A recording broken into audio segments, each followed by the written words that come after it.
5ই August যখন শেখ হাসিনা পালিয়ে গেল দিল্লিতে, বাংলাদেশে বিজয় উৎসব হচ্ছিল দুপুরের পর থেকে। ঠিক সেই সময় একটা মর্মান্তিক ঘটনা নিশ্চয়ই আপনারা জেনেছেন। আশুলিয়া থানার সামনে কিছু লাশকে পোড়ানো হচ্ছিল একটা গাড়ির মধ্যে ঢুকিয়ে।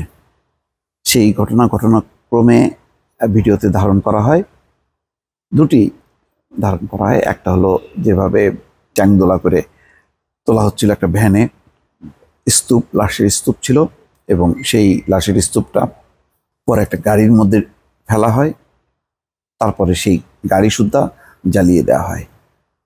এরকম একটি ভয়ঙ্কর ঘটনায় নিয়ে তোলপাড় শুরু হয়েছে এবং এখন পুলিশের অ্যাকশন শুরু হয়েছে।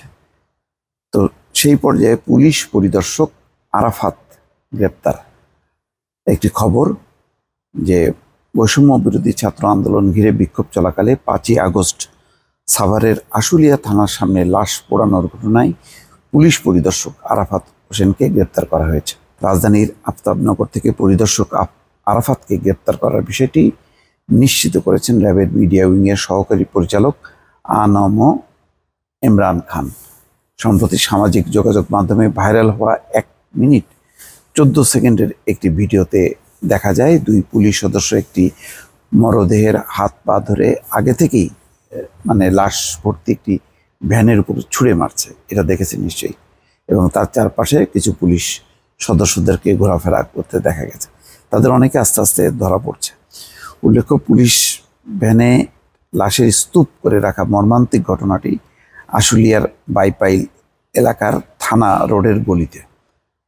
থানার পাশেই ইসলাম পলিমার্স অ্যান্ড প্লাস্টিসাইজার্স লিমিটেডের অফিসার ফ্যামিলি কোয়ার্টারের দেয়াল ঘেঁষে গুলিবিদ্ধ 7 শিক্ষার্থীর মরদেহ ছড়িয়ে ছিটিয়ে পড়েছিল। চিন্তা করেন, 7টা লাশ ছড়ায় ছিটে পড়েছিল ওই আশেপাশে। পরে পুলিশ লাশগুলো একত্রিত করে ভ্যানের উপরে স্তূপ করে রাখে। ভ্যানে লাশের স্তূপ করার জায়গাটি পলিমার্স অ্যান্ড প্লাস্টিসাইজার্স লিমিটেডের অফিসার ফ্যামিলির কোয়ার্টারের গেটে। ওই গেটের অপর পাশে সাদিয়া রাজশাহী কনফেকশনারি অ্যান্ড মিষ্টান্ন ভাণ্ডারের মালিক ফাহিম আক্তার জানিয়েছিল, ঘটনাটি আমার দোকানের সামনেই ঘটেছে। 5ই আগস্ট বিকেল 4:30 হবে। ততক্ষণে কিন্তু শেখ হাসিনা পালিয়ে গেছে এবং সারা দেশে রীতিমতো বিজয় উৎসব চলছে। তো তিনি বলছেন যে আমার চোখের সামনেই লাশগুলো তুলেছে। প্রথমে লাশগুলো তুলে ব্যানার দিয়ে ঢেকে থানার সামনে নিয়ে যাওয়া হয়, পরে আগুন জ্বালিয়ে দেওয়া হয়। এখন এটা কি ভ্যান সুদ্ধা, নাকি ভ্যান থেকে আবার গাড়িতে তোলা হয় পরে গাড়ি সুদ্ধা? এটা হলো একটা কথা। সামাজিক যোগাযোগ মাধ্যমে ভাইরাল হওয়া ঘটনাটি তদন্তে 1 সেপ্টেম্বর পুলিশের পক্ষ থেকে অতিরিক্ত এসপি ও ডিবি কর্মকর্তাদের সমন্বয়ে 4 সদস্যের একটি তদন্ত কমিটি গঠন করা হয়েছে। এর আগে 5ই আগস্ট আশুলিয়ায় ছাত্র জনতাকে হত্যার পর তাদের দেহ আগুনে পুড়িয়ে দেওয়ার ঘটনায় সংশ্লিষ্টতার অভিযোগে ঢাকা জেলার অতিরিক্ত পুলিশ সুপার আবদুল্লাহ হিল কাফিকে বিমানবন্দর থেকে আটক করা হয়। তার মানে বিমানবন্দর থেকে সে বের হওয়ার চেষ্টা করছিল, দেশ ছাড়ার চেষ্টা করছিল আবদুল্লাহ হিল কাফি, যে police super crime and ops, যে ক্রাইমের ডিপার্টমেন্টে সে নিজেই কত বড় একটা ক্রাইম করে পালাই যাচ্ছিল। এখন এই ঘটনাটা তদন্ত নিশ্চয়ই হবে, কিন্তু খুবই দুর্ভাগ্য যে কত নির্মমতা।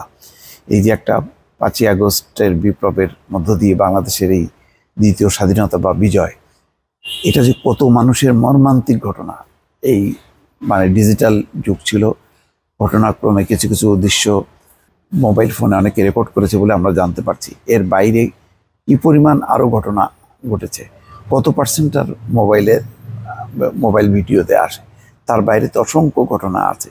সেই ঘটনা কিন্তু আমরা জানতেও পারছি না।